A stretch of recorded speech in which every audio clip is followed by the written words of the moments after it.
sabi mo, hi guys. Let's cut it together.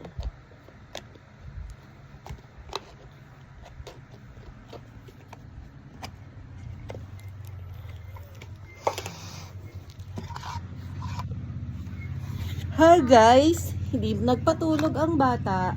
2 a.m. Gising na.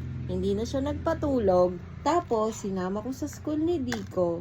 Nagwala-wala siya doon kasi gusto niyang pumasok sa school. Hindi nga pwede kasi nakashort si mami. Nagwala siya, nagka-cry-cry siya hanggang palengke.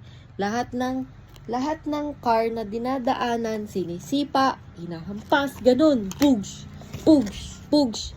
Nagpadyak-padyak siya, chug, chug, chug. Nagganon-ganon siya.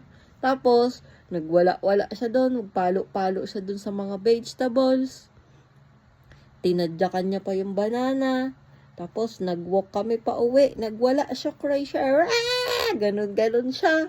Iyak-iyak siya.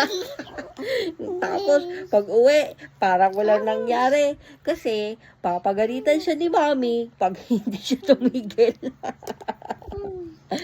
Palo siya ni mami pag hindi siya titigil dito sa bahay. No. Gusto niyan palo no. Na. Pag hindi tumigil, bugbog.